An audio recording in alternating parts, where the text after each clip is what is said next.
membawa kita dari alam kegelapan ke alam yang terang menderah seperti yang kita rasakan saat ini.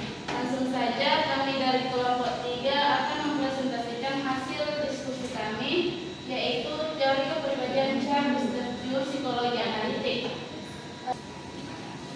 Baik, adapun materi yang pertama yang akan saya bawakan yaitu pandangan Jung dan Freud dalam memahami struktur dan dinamika kepribadian.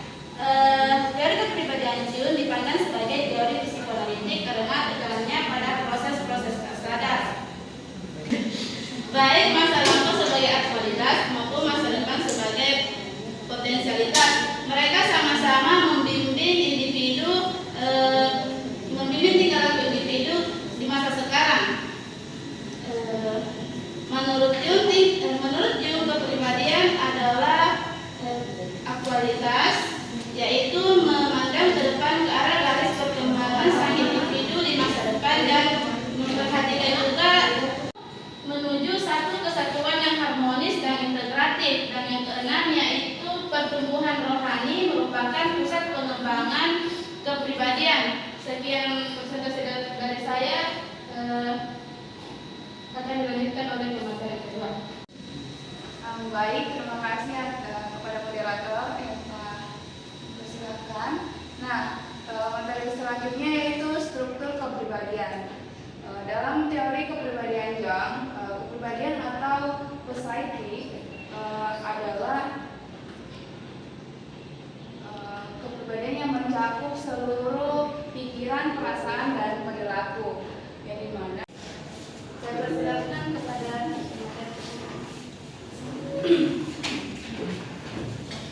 Baik, akan menjelaskan sedikit. Bagian C itu persona, animus, dan flow dan diri. Yang pertama itu archetype. Archetype adalah suatu bentuk pola pikiran universal yang sudah ada dalam diri kita sendiri dan mengandung unsur emosi yang besar, sering juga muncul dan tradisi masyarakat serta kebutuhan archetype sendiri. Yang ke-C, bagian C, animus. Manusia pada hakikatnya merupakan makhluk biseksual. Yang ke-D, bayangan. Bayangan mencerminkan sisi binatang pada kodrat manusia atau sisi gelap pada diri kita sendiri. Yang ke-D, diri. Archetype mencerminkan perjuangan manusia ke arah kesatuan. Sekian dari saya. Terima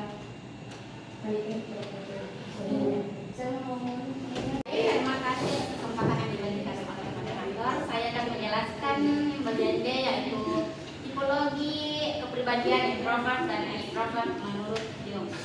Nah, masing-masing dari 4 kepribadian Jung ini dapat didenominasi menjadi introvert dan extrovert.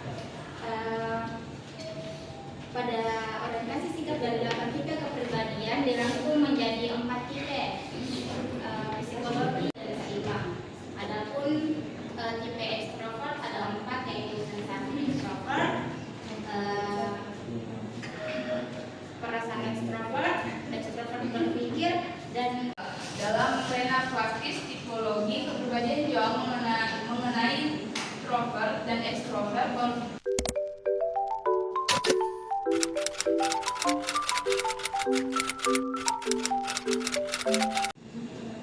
Baik, saya persilakan kepada teman-teman untuk mengajukan pertanyaannya.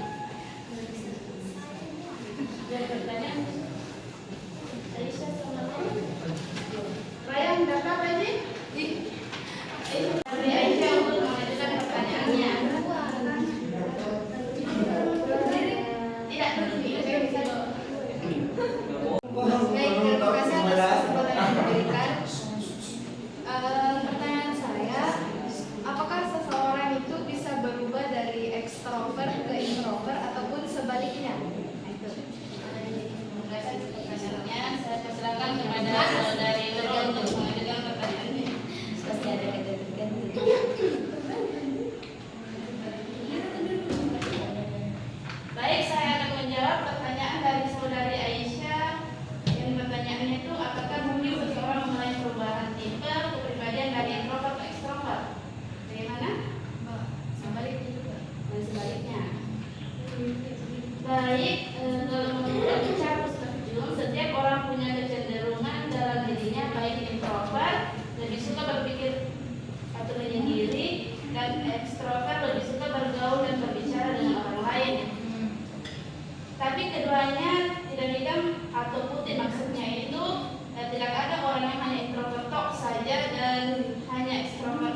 Tapi seiring waktu kamu belajar berani. Sepenuhnya berubah.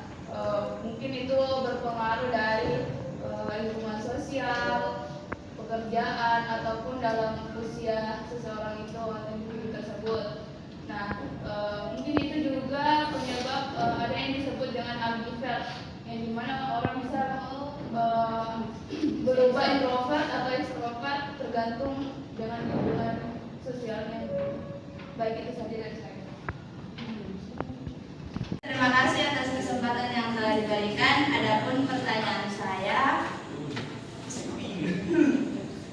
dalam hubungan interpersonal, bagaimana anima dan animus memengaruhi cara seseorang memilih pasangan atau berinteraksi dengan lawan jenis? Karena terkadang seseorang belum menyadari atau belum berdamai dengan sisi anima atau animusnya. Jadi hubungan bisa menjadi tidak seimbang karena yang dicintai bukanlah orang sebenarnya, melainkan bayangan dari diri sendiri. Yes. Baik, misalnya seorang laki-laki bisa jatuh cinta bukan karena dia benar-benar mengenal gadis itu, tapi karena gadis itu mirip dengan bayangan anima dalam dirinya, sosok perempuan ideal yang dibayangkan. Akibatnya hubungan bisa tidak seimbang karena cinta itu bukan untuk orang yang nyata, tapi untuk bayangan dari dirinya sendiri. Kalau seseorang sudah mengenal dan menerima sisi anima atau animusnya, dia akan lebih dewasa dan seimbang dalam berhubungan, bisa melihat pasangannya apa adanya, bukan karena bayangan atau harapan semata.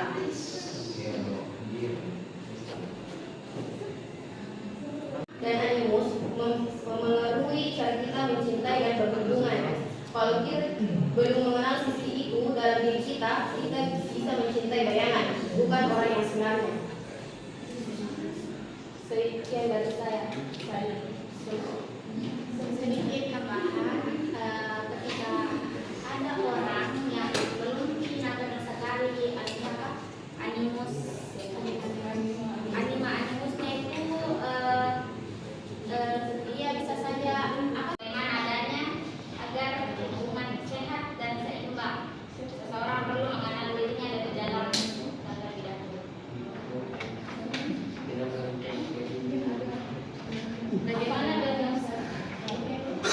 Bagaimana dengan saudari Nurul?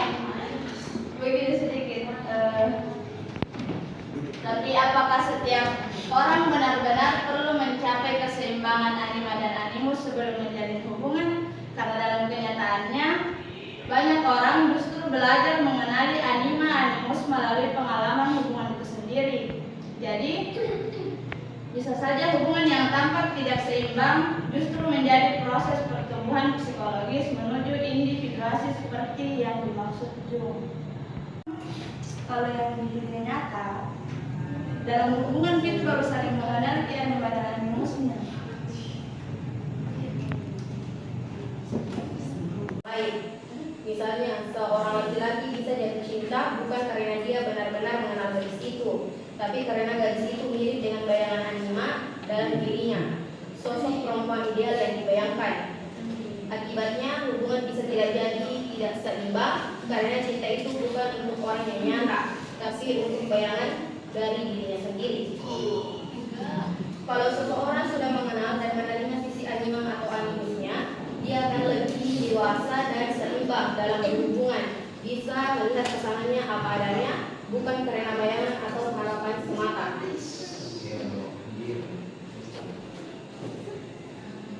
Yang benar kalau mending tapi dulu animusnya baru menjalin hubungan atau Ya tergantung pada individu sendiri. Kalau misal rasa sukanya sama di perempuan, jadi Mana lebih baik? Kalau dikatakan mana lebih baik antara kita kenal dulu pribadi kita. tambahan dari saya, mungkin tuh ada orang yang kayak harus kita perhatikan dulu itu animus baru bisa menjadi hubungan, tetapi ada orang yang bisa terapkan itu animus saat berjalan hubungan, tergantung orang siapa.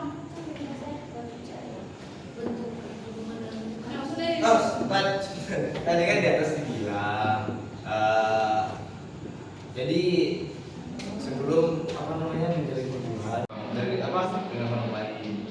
Harus dikenal dengan dulu keadaannya bagaimana.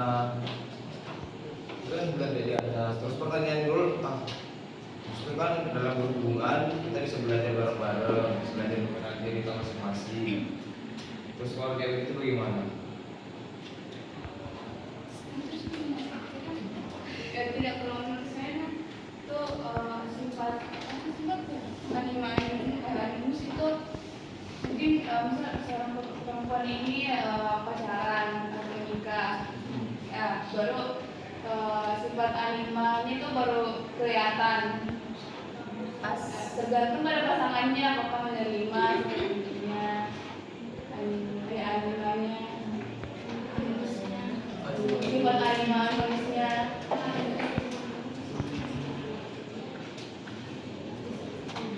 Mungkin ada dari teman-teman yang ingin mengangkat jawaban.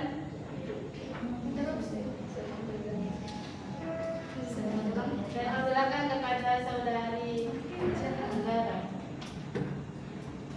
Terima kasih. Kan tadi sempat kita bahas mengenai peralihan antara introvert dan nah, saya mau tanya sama pemateri, bagaimana pandangan Anda mengenai orang yang punya kepribadian yang berbeda? Maksudnya dalam satu orang itu mereka itu punya kepribadian yang berbeda-beda.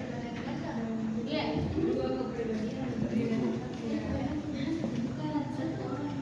Dia satu orang yang sama, tapi pada saat-saat tertentu, keadaan-keadaan tertentu, dia itu kepribadiannya berbeda seperti itu.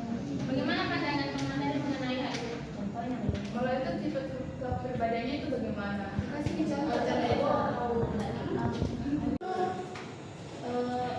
Seseorang yang berkepribadian seperti itu biasa disebut dengan alter ego. Kalau yang kita ego apa? Ego.